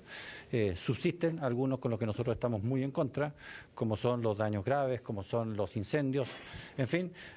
Ellos fueron aprobados 3-2 por la comisión, pero al menos estos más simbólicos, el homicidio frustrado y los maltratos de obra a Carabineros y PDI, fueron borrados de este catálogo de delitos. Bueno, eso respecto a la discusión que se ha avanzado durante la presente jornada. Desde la oposición han establecido de que ellos están conformes como se ha ido definiendo lo que se ha creado como este catálogo de delitos en términos de cuáles han sido incorporadas, cuáles han ido quedando fuera. También señalaban desde un inicio que, por ejemplo, todos aquellos delitos vinculados al uso de armas, en que se considera también el uso de bombas Molotov, quedan fuera respecto a lo que es la posibilidad de optar a esta amnistía, y es por eso de que en esa línea se fueron detallando aspectos claves durante la presente jornada, más aún luego de las presentaciones que se hicieron por parte del senador Francisco Huenchumilla, el senador Pedro Araya, en torno a ir delimitando cuáles son los delitos que podrían optar a este proceso de amnistía, finalmente como se le ha denominado. Y finalmente también respecto a lo que está pendiente, hay que señalar que falta que la comisión discuta respecto a cuáles van a ser los periodos en los que se pueda optar a esta amnistía, poder establecer el caso y que quede considerado como amnistiable, y por otra parte también respecto a lo que significan los procesos administrativos para poner en marcha esta iniciativa, y eso podría finalizar durante la jornada de este miércoles, pero está en duda si es que va a haber voluntad o no para poder someterlo a discusión de sala durante esta semana, puesto de que solo hay citaciones hasta el miércoles durante la presente jornada en el Senado, en la Cámara de Diputadas y Diputados, y si no habría que esperar el receso legislativo, y hay sectores, especialmente del oficialismo, que optan por tomarse todo el tiempo que sea necesario para avanzar sobre esta materia. Pasemos a revisar tanto materias de fondo como de forma sobre cómo avanza este trámite legislativo en torno a este proyecto de amnistía, en palabras del senador Juan Ignacio Latorre y también el presidente de la Comisión de Constitución, el senador Pedro Araya. Este proyecto va a requerir 22 votos para ser aprobado en la sala del Senado, y por tanto hay senadores que han planteado que hay determinados delitos que no estarían disponibles a indultar o amnistiar, y por tanto ese sería el argumento. Se está hablando de que pueda continuar la tramitación porque quedan algunos artículos por votar. Yo creo que lo más complejo ya se votó, pero quedaría una sesión más que podría ser mañana, decía el senador Araya, y con eso estaría en condiciones de ser votado en sala. No sé si va a haber voluntad política para que lo votemos en sala, por ejemplo, este jueves o bien la primera semana de marzo. Nosotros hoy sin duda despachamos quizás el tema más complejo del proyecto de amnistía, que era establecer el catálogo de delitos que se podían amnistiar. Fue una discusión bastante dura y compleja, pero ese artículo, que es el corazón del proyecto, al ser despachado, mañana creo que podríamos despachar el proyecto en su integridad, dado que lo que queda por determinar es la fecha en que se puede solicitar la amnistía, y después son normas de carácter procesal que no debieran tener mayor discusión en la comisión en atención a que se refiere a cómo se solicita el beneficio. En este sentido esperamos poder hacer un esfuerzo el día de mañana de forma tal de que la Comisión de Constitución despache este proyecto a la sala del Senado y pueda ser votado a la brevedad.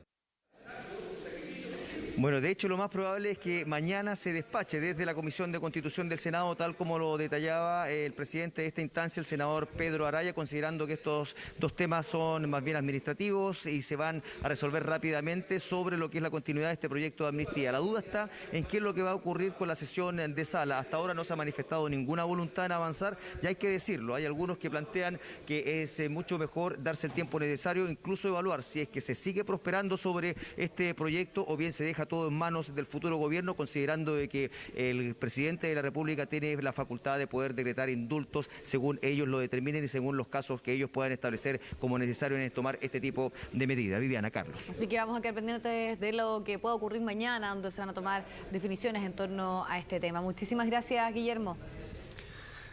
Bien, vamos a ir ahora a otra muestra de irracionalidad de la que tenemos que ser testigos de manera pública. Claro, en las redes sociales se viralizó también la imagen de una familia que estaba allí en un parque de diversiones en el Quisco, en pleno balneario, probablemente vacaciones o no. Lo vamos a saber con Carola Garrido, porque fueron agredidos por un grupo de jóvenes en ese lugar. Carola.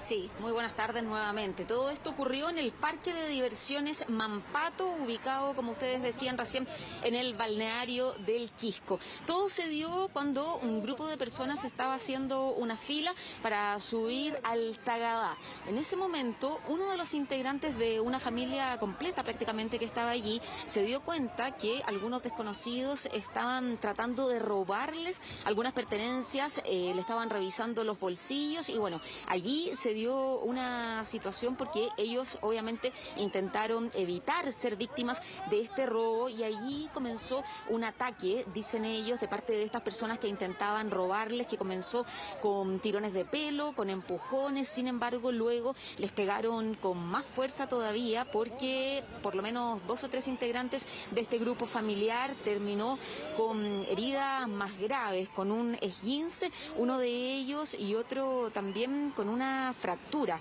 Es por eso que ellos están denunciando, entre otras cosas, la poca seguridad que brindó en esa ocasión en particular el Parque de Diversiones Mampato, porque según dicen, los guardias llegaron prácticamente cuando la situación ya se había acabado, cuando ya le habían pegado prácticamente a todos los miembros de la familia, y la situación se tornó todavía más compleja porque cuando terminó el turno de los que estaban en el Tagadá, se bajaron otras personas que al parecer eran amigos, familiares o conocidos de los que intentaban hacer este robo abajo en la fila, y se sumaron a las agresiones que ellos ya habían empezado hace algunos minutos. Los quiero invitar a escuchar parte de las declaraciones que nos entregaron las víctimas, que dan cuenta, entre otras cosas, de los daños que sufrieron, las lesiones, fracturas y algunos esguinces, como decíamos. Me empiezan a arrastrar por el suelo y a mi pareja le empiezan a golpear. Lo golpean entre cinco me arrastraban a mí, me arrastran, tal cual salen los videos, y se mete mi hermano a defendernos porque no me soltaban los tipos, a mi pareja tampoco lo soltaban, y se mete mi primo, mi cuñado y mis otras 2 primas. Decía, suéltala, le pegaba, ¿cómo no la querían soltar? De ahí para el Tagadá justo, y se bajan como 10 personas más a golpearnos a nosotros. Nos pegaban, no querían dejar de pegar. Y claro, pues el tobillo se me salió para afuera en realidad. Y ahí donde ellos vieron el problema del pie, se ensañaron con la pierna. Tengo que esperar 3 semanas que me saquen el yeso y hacerme una operación. A propósito de esta denuncia de falta de seguridad al interior del parque de diversiones que realizaba la familia, Mampato emitió un comunicado donde se refirió a lo que había pasado y donde señalan, entre otras cosas, que van a intensificar esas medidas de seguridad y que están evaluando cubrir los gastos médicos en los que tuvieron que incurrir todas las personas que resultaron afectadas. La familia, por su parte, dice que no descarta la posibilidad de demandar al parque precisamente para que se hagan responsables de todos los gastos que han tenido que tener en los últimos días, precisamente por haber sido víctimas de esta brutal golpiza. Nosotros conversamos también con gente allí en el Quisco, nos dicen que casos como estos, desafortunadamente, en el último tiempo no son aislados, que el ambiente ha cambiado mucho en el balneario y que hay personas que derechamente tienen miedo de salir a la calle, sobre todo cuando hay una gran acumulación de gente, tal como ocurre ahora en pleno periodo de vacaciones. Demasiado malo, el Quisco está muy malo. El Quisco de como era antiguamente, el Quisco hermoso, bonito, tranquilo, ahora no. Los turistas de repente que llegan y llegan mucho flaiterío, como se dice, y dejan la embarrada en todos lados. El Quisco se puso malo, mucha delincuencia, muchos conflictos.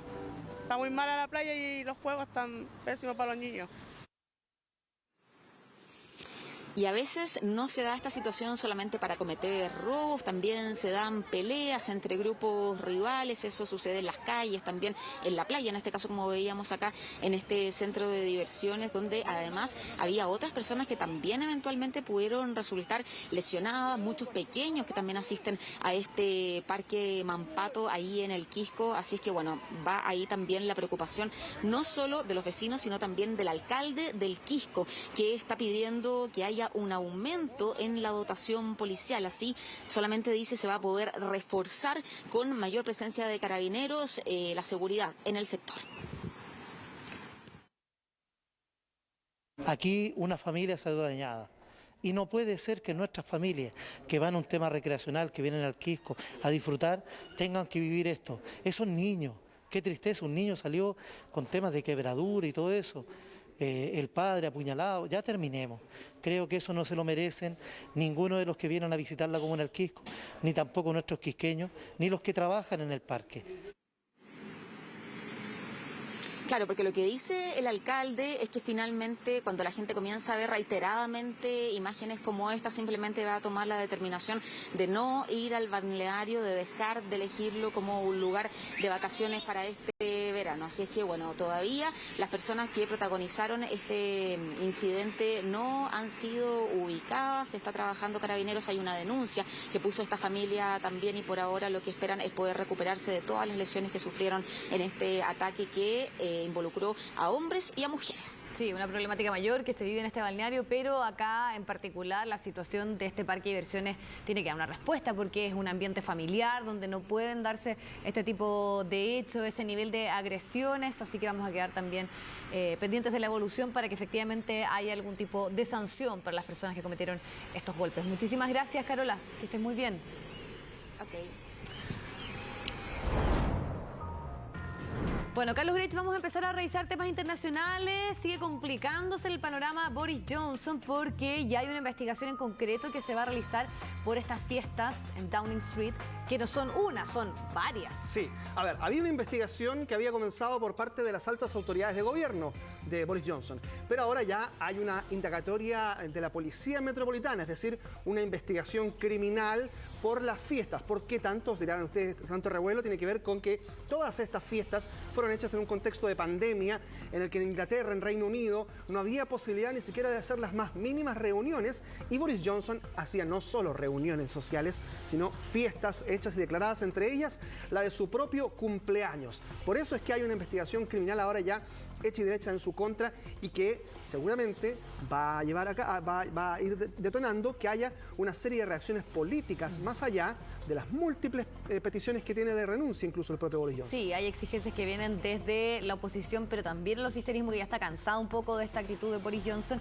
Y lo otro es que hay que decir que primeramente él trató de desentenderse, no quiso efectivamente confirmar y fueron investigaciones periodísticas las que empiezan a dar cuenta de actos además reiterativos, que es importante decir eso, que no fue una fiesta, fueron varias. Claro, y de esas varias fiestas, primero Boris Johnson había dicho que no había asistido. después tuvo que decir que sí, que fue. Que no pero... sabía que era fiesta, Exacto. dijo en un momento. Y finalmente terminan asumiendo e incluso ofreciendo disculpas a la población y a la propia reina Isabel en algún momento, porque algunas de estas fiestas fueron hechas en contexto del duelo por la muerte de Felipe de Edimburgo. En junio del año 2020, mira hasta dónde nos vamos a remontar, para decir que ese día, en junio de 2020, en su cumpleaños, hubo una fiesta en la que primero él decía no había asistido, finalmente cuando se supo que era su propio cumpleaños, las autoridades de gobierno, el círculo cercano a Boris Johnson, termina diciendo que sí, que fue, pero solo 10 minutos. Pero ya era suficiente. Pero era su propio cumpleaños, claro, ahí se da la coincidencia de la fecha. Y lo otro es que estamos hablando de fiestas con hartas personas, o sea, no es un encuentro familiar de 4 o 5, sino varios invitados. Así es. Crece la indignación, además, de la población británica en torno a un Boris Johnson cuyo liderazgo pende de un hilo. Los invito a que revisemos las declaraciones de la jefa de la Fiscalía y la Policía Metropolitana de Londres, Cressida Dick, y también algunos británicos que ya están bastante cansados de esto. As a result, firstly, of the information.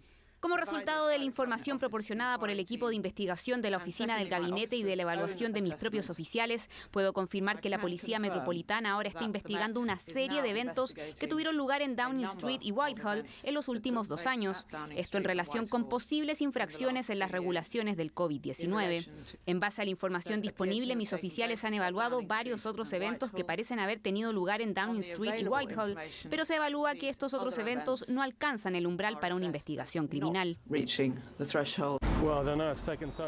Ha tomado tanto tiempo, han ocurrido tantas controversias hasta ahora y sin embargo no ha sido expulsado de su cargo, por lo que hasta este momento es un poco un primer ministro de teflón.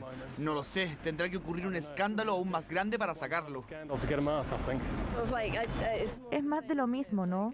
No espero nada más de él, para ser honesta.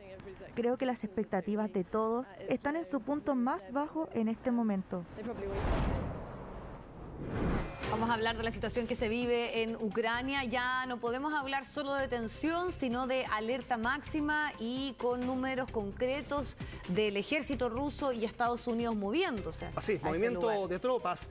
Este martes hubo una serie de maniobras cerca de Ucrania por parte de las fuerzas rusas y específicamente en Crimea, esta península anexada por Rusia en territorio ucraniano, con más de 6.000 hombres, y se suma esto a los 8.500 soldados estadounidenses bajo alerta por un despliegue en la zona.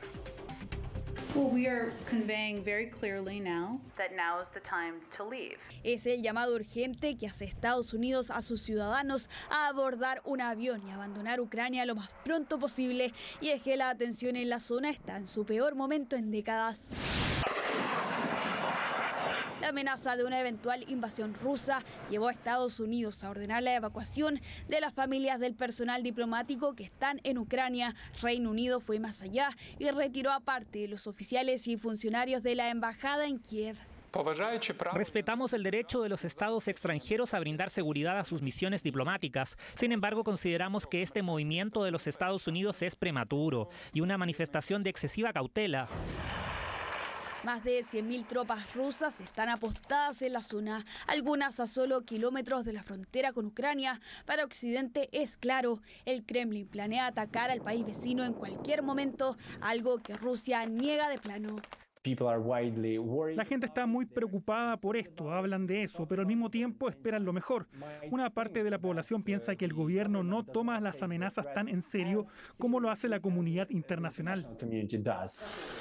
Todos esperan que continúe el proceso diplomático y, sin embargo, ambos lados se preparan para lo peor. Este fin de semana, Kiev recibió más de 90 toneladas de armas de Estados Unidos. El gobierno de Biden incluso puso en alerta a unos 8.500 soldados para un posible despliegue en la frontera ucraniana. Si una sola fuerza rusa adicional entra en Ucrania de manera agresiva, eso desencadenaría una respuesta rápida, severa y unida. No creo que tengamos que dramatizar mientras las negociaciones estén en marcha, porque de hecho ya están en marcha. En medio de los temores de que estalle un conflicto bélico, Reino Unido advirtió el fin de semana que Moscú planeaba instalar a un líder prorruso en el gobierno de Kiev, convirtiéndolo en una nueva Chechenia. Я имею в виду ту информационную истерику, свидетелями которой мы являемся, она Esta semana podría ser clave porque Estados Unidos tiene previsto responder a las últimas demandas que hizo el gobierno de Putin para desescalar la crisis. Una de ellas, que el cerco de la OTAN no se extienda más en la zona de influencia rusa. Ustedes ven recién imágenes de nieve en Rusia, en Ucrania, que es natural, ¿no? Pero lo que no es tan habitual es que Grecia se cubra completamente de blanco por esta tormenta de nieve que afectó también algunas zonas de Turquía. Ahí hay imágenes de la Acrópolis, por ejemplo, que suele tener una imagen mucho más soleada prácticamente todo el año. Para una imagen de esos lugares con nieve. Sí, hay inviernos más crudos que otros, claro, pero no con tanta nieve, producto en este caso del temporal El Pis, con temperaturas de 18 grados bajo cero. Las autoridades tuvieron que suspender las clases hasta el día miércoles. También el proceso de vacunación que ha ido avanzando en esos países de Europa. Y claro, estragos en carreteras, en Atenas, muchos autos atrapados por la nieve porque no llevaban cadenas. Claro, si no están acostumbrados a la nieve, mucho menos los autos van a tener la precaución de usar cadenas para avanzar en territorio. Igual hay chiquillas valientes. Sí, muy valientes al parecer, porque si uno habla de 18 grados bajo cero, a lo mejor ahí habían 5 o 6 bajo cero, y ya con eso es suficiente para que el agua esté no tan temperada como habitualmente en el Mediterráneo. Se estima que el temporal recién comenzaría a perder fuerza el jueves, o sea, todavía tendríamos bastante más de nieve en esa zona del Mediterráneo. Ya, vamos a irnos a una pausa, pero vamos a volver, vamos a seguir revisando imágenes de lo que ocurre en Grecia, también en Estambul, producto de este manto blanco, producto de la nieve. Así que vamos al corte y volvemos. Ya estamos de regreso y les contábamos que la nieve no solo cubrió Grecia, sino también Estambul, con imágenes que vamos a empezar a revisar y que además ha causado un sinfín de estragos, ¿no? Sí, esta es una gran ciudad en Turquía que además conecta el territorio europeo con Asia a través del canal del Bósforo.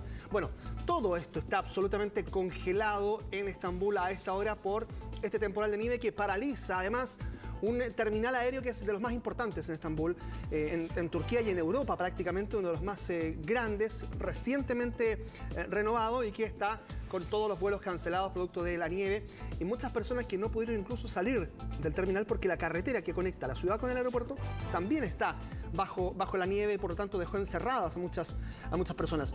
Quedaron con los autos con los conductores adentro varados. Ahí había preocupación por si bajaba mucho la temperatura, pero aparentemente no hubo personas que resultaran los vuelos lesionadas. No, los vuelos todos cancelados, claro. Hasta por lo menos el jueves han dicho, cuando se espera que las temperaturas suban algo y la nieve de paso a la lluvia y eso permita que las carreteras comiencen a despejarse de alguna otra forma. Ven ustedes allí la nieve, todo el paisaje blanco en las calles, ya lo decíamos, el estrecho del Bósforo que fue reabierto parcialmente durante la mañana.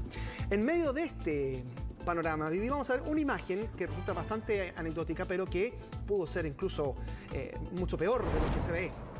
Porque ustedes van a ver aquí, hay una mujer que se sube a un bus y justo pone un pie en el peldaño dentro del bus y aparece una avalancha de nieve que pudo haberla cubierto íntegramente. El chofer la mira como si fuera responsable ella, como que claro. Claro, es que lamentablemente tuvo que abrir la puerta. Claro. Ahí está el bus que estaba vacío, por lo tanto sube la primera pasajera que es ella e ingresa la nieve allí en ese instante. Es providencial la salvada de esta mujer porque ustedes ven allí que además venía con un bastón, con una muleta más bien, y ahí la nieve ingresa. Afortunadamente ella quedó a salvo adentro del vehículo. El conductor también ahí quedó cubierto. Totalmente blanco. Sí. Micrófonos abiertos. Eso puede pasar, accidentes ocurren, pero le pasó al presidente de Estados Unidos, ni más ni menos, a Joe Biden, que insultó a un periodista de la cadena Fox News, que le había preguntado por la alta inflación. A ver, la cadena Fox News, sabemos, ¿no? Vivi tiene una tendencia, había sido muy pro-Trump hace algunos años, son bastante de derecha, por lo tanto no necesariamente son de los mejores era como amigos. las peleas que tenía Donald Trump con CNN, ahora sería con Fox News, que obviamente le preguntó por la inflación, que sabemos que es un tema que no debe ser grato en este momento pensando en cifras históricas que hay en Estados Unidos. Claro, pero eso es una cosa y otra cosa es el exabrupto, ¿no? El destemple de Biden ante la pregunta de un corresponsal, Peter Doocy, que le preguntó si pensaba que la inflación era una responsabilidad política. No se editó este video en Fox News y en otras cadenas, y la propia Casa Blanca edita el video de la declaración, pero los televidentes de una cadena que se llama C-SPAN, que transmite en directo muchas sesiones de la Casa Blanca y del Congreso, del Capitolio, bueno, ellos estaban transmitiendo en directo y fue así como se vio este exabrupto. Veámoslo.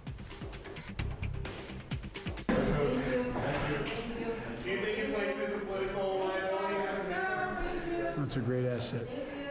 More inflation. What a stupid son of a bitch. Ahí está. Ahí está. O sea, no era solamente que le molestara la pregunta, sino que además también utilizó ahí un apelativo. Bien denigrante para el periodista. Sí, totalmente. Además que como que cuesta creer que una autoridad no sepa que el fondo está expuesto, que este tipo de situaciones se puedan dar, ¿no? Sí. Amplias críticas para Joe Biden, que va a tener que explicar. Parece que lo llamó, eso sí, le pidió disculpas, según lo que ha dado a entender el periodista. Vamos a imágenes mucho más amables que tienen que ver también con este invierno en el hemisferio norte. Aquí estamos en 32 grados. Allá miren ustedes lo que ocurre en Minnesota, donde la atracción es este laberinto de hielo, el más grande que ha habido alguna vez en Estados Unidos, en la ciudad de Stillwater, donde se usaron 1.500 bloques de hielo que pesan cerca de 23 toneladas para ingresar a este laberinto. ¿Entrarías tú ahí? Sí, entretenido, ¿no? Claro. Además también hay algún tipo como de esculturas y cosas así. Sí, construido por un arquitecto, Franz Hall, y su hija Kalisa, con el objetivo de mantener vivo un teatro que hay allí. Y claro, estaba cerrado en la temporada invernal, decidieron rodear el teatro por este laberinto para que la gente siga yendo, los turistas, y vaya que lo han logrado en este primer fin de semana con muchísimos. Ingeniosos ahí. Absolutamente el ingenio para esta temporada invernal. Hay que ir obviamente abrigado y con expectativas de salir del lugar a salvo, digamos, después de ese recorrido. No era de la Católica el caballero cruzado que estaba ahí. Estás haciendo autobullying. Sí. Ya, vamos a ver estas imágenes. Allí en China también están alistando los preparativos para la celebración del Año Nuevo Lunar. La fiesta de la primavera, una tradición china que anuncia la llegada del nuevo año lunar. Danza, canto, magia y acrobacias. Esto es muy bonito en China, además, porque se esmeran en rendirle homenaje a sus ancestros y también a las culturas milenarias en China con unos trajes maravillosos. Y sabes lo otro, que también estos espectáculos tuvieron cuánto tiempo sin poder realizarse producto de la pandemia, y aquí estamos viendo que se están haciendo ensayos, entonces uno da o puede asumir que probablemente ha evolucionado bastante el tema de la pandemia en esos lugares, que siempre tenemos que estar atentos porque anticipan un poco lo que puede ocurrir acá. Sí, ahora, la labor de control de la pandemia en China ha sido bastante más exhaustiva y muy... Las cifras no son tan oficiales, podríamos decir, también en torno a lo que está ocurriendo por allá siempre. Bueno, lo que sí es oficial es que van a ser 4 horas de show artístico y cultural allí.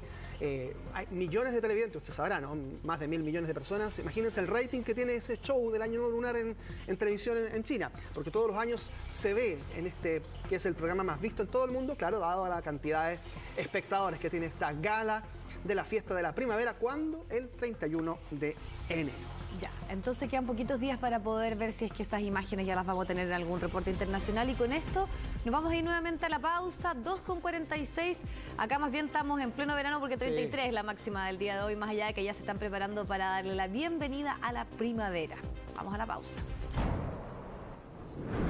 Bueno, vamos a irnos ahora hasta la región de Valparaíso, establecer contacto con Pedro Garrido, que nos va a contar de lo que se denominan los motochorros, ¿no? Que es un concepto que vino de Argentina, que son los asaltos que se cometen en las motocicletas. Y estamos viendo precisamente imágenes de eso, y se realizó una fiscalización porque son delitos que han ido en aumento, Pedro.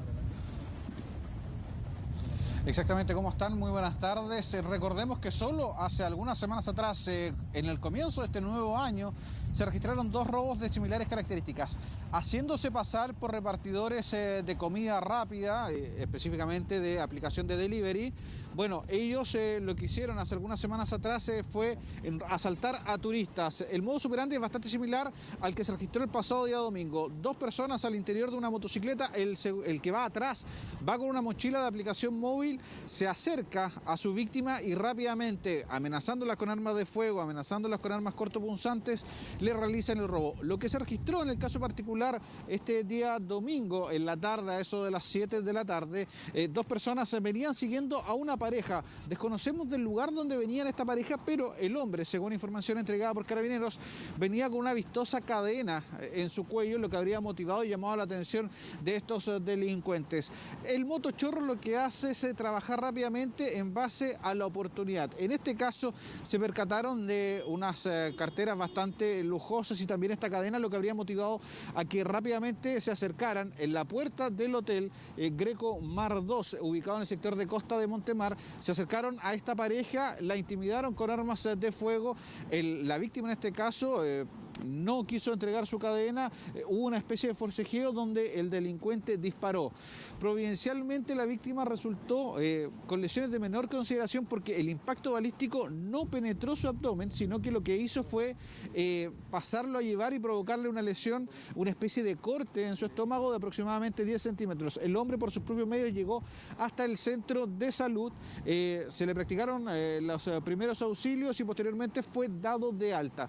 Hay un tema no menor que es justamente esta aplicación móvil, estos conductores que utilizan motocicletas, por lo general son conductores de nacionalidad extranjera. Conversamos con ellos durante esta mañana y junto con lamentar este hecho, repudian esta clase de situaciones, también nos entregaron recomendaciones para quienes usamos estas aplicaciones de comida. Tienen que hacer este tipo de cosas para que den con las personas que están delinquiendo con prácticamente el medio todo de trabajo de nosotros. Excelente, igual es un poco peligroso la calle ahorita, el repartidor y todo eso, porque hay muchas personas que están utilizando la mochila para cometer delitos y es difícil, perjudica bastante porque este es el método de trabajo de nosotros. Es muy importante porque si hay control, están los compañeros carabineros en la calle, ellos saben quiénes son los que estamos trabajando, quiénes son los que estamos haciendo el bien. Hay gente que está usando este tipo de trabajo para cometer fechorías y eso, y hay que estar muy atentos. Bueno, es por esta razón que se activaron los protocolos de seguridad y rápidamente estos dos delincuentes fueron detenidos durante la jornada de ayer en la parte alta de la ciudad Jardín. Incluso se están realizando fiscalizaciones exhaustivas, básicamente para determinar si los conductores de aplicaciones móviles cuentan con los permisos necesarios para poder trabajar en nuestro país, si están documentados y si también cuentan con los permisos para manejar motocicletas. Además, si las motocicletas tienen órdenes o no por encargo de robo o extravío. De igual forma, durante esta mañana, en pleno centro del sector de Reñaca, se desarrollaron estas fiscalizaciones que se van a prolongar durante todo el verano. Lo que se busca es darle una mayor sensación de seguridad a las personas, teniendo en cuenta que, por ejemplo, cuando una aplicación móvil llega o un conductor llega con un acompañante sobre una motocicleta, los mismos conductores aseguran que eso está prohibido y que no se puede hacer y que eso ya es ilegal. Pasemos a revisar qué nos comentaba personal de Carabineros respecto del trabajo que se ha desarrollado durante las últimas horas acá en Reñaca. Hemos logrado detectar un modo operandi que ha estado atacando el sector de Reñaca últimamente, por lo cual se intensificaron los controles a todo lo que es el comercio de delivery, en el cual podemos encontrar dos focos. Por supuesto, el que tú me preguntabas, que tiene relación con el robo con intimidación sucedido el día domingo, pero por otra parte hay temas viales asociados a estos conductores que es importante que Carabineros los vaya fiscalizando con la única finalidad de que tanto ellos como la ciudadanía pueda desplazarse de manera segura por las calles de Viña del Mar. Bueno, por ahora continúa el trabajo de personal de Carabineros en el sector. De hecho, durante los últimos minutos fue detectado un vehículo con encargo por robo.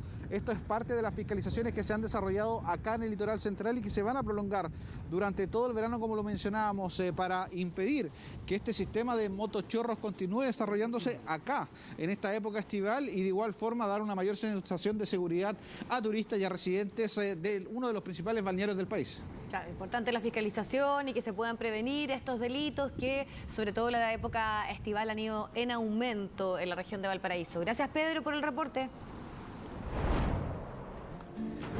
Eduardo Sáez ya está con nosotros para el informe del tiempo. 33 es la cifra que tenemos todos aquí hoy día, que despertamos con esa cifra pensando en qué era la temperatura. Sigue siendo así porque Eduardo de repente nos sorprende y nos dice no, es más todavía y ahí sufrimos. O menos a lo mejor, no sé.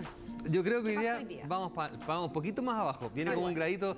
Venía con harta fuerza en la mañana, pero como que se estaba desinflando en el último rato. Así que ola de calor ya no va a ser porque tenemos que pensar que en este periodo la temperatura umbral para poder considerarla son 3 días sobre 33 grados. Y hoy día con mucho esfuerzo va a pasar los 32, pero eso lo vamos a ver ahora. Y el responsable, ¿por qué?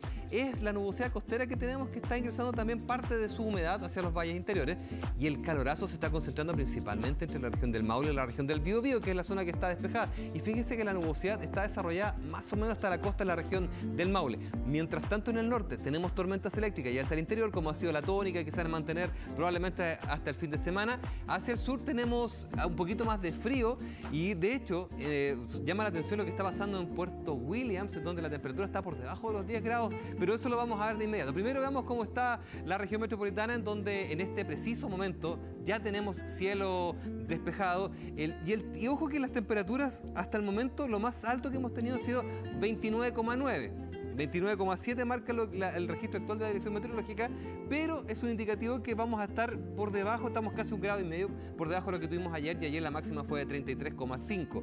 Veamos ahora lo que va a suceder con el resto del país, porque, a ver, las tormentas eléctricas siguen presentes, sobre todo en la zona norte, y la nubosidad llama la atención, sobre todo en Iquique, que sigue dominando, y que ahí esperamos una máxima cercana a los 23 grados. La costa se ha ido despejando, en La Serena quedan todavía algunas nubes con máxima cercana a los 20 grados, mientras tanto en Valparaíso, cielo abierto, 20 grados, mientras que en San Antonio esperamos los 18, también con algo de nubosidad, y cielo con temperaturas arriba de los 30, que nos va a acompañar prácticamente hasta la región del Maule, el Biobío, pero lo más fuerte va a ser aquí en el Maule, donde esperamos 33, ahí en Talca principalmente, 34 en las cercanías de Cauquenes.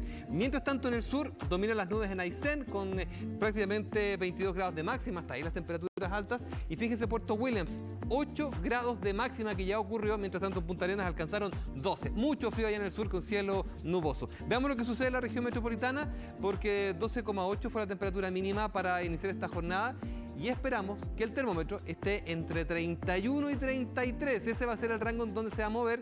Por lo tanto, le ponemos coto a esta ola de calor técnica. Igual hace calor, cielo despejado. Y ojo que mañana vamos a repetir una temperatura muy similar. Hay apenas unas décimas de diferencia para el pronóstico. Así que 12,32. Vamos a prácticamente copiar y pegar el pronóstico. Niebla en el sector poniente. Y atención, porque hacia el fin de semana va descendiendo poquito a poquito la temperatura. Y probablemente sábado y domingo vamos a estar por debajo de los 30 grados. Porque hay un sistema frontal que debiera dejar algunas precipitaciones desde el Ñuble hacia el sur, bastante intenso el sector de la Araucanía, y eso va a provocar que también tengamos nuestro refresco acá en la zona central. Refresco. Hasta por ahí, pero refresco igual, sí. 28, 27, por ahí está la temperatura. Está bien, muy bien. Muchas gracias, Eduardo. Vale, chiquillos, nos vemos. Chao, Eduardo, que estés muy bien. Nos vamos entonces con esta imagen panorámica y ya con la confirmación que nos acaba de dar Eduardo, que nos vamos a llegar a 33, 32 hoy. Igual en 32. Santiago, 32, claro, no sé si se nota tanto la diferencia. 29,4 tenemos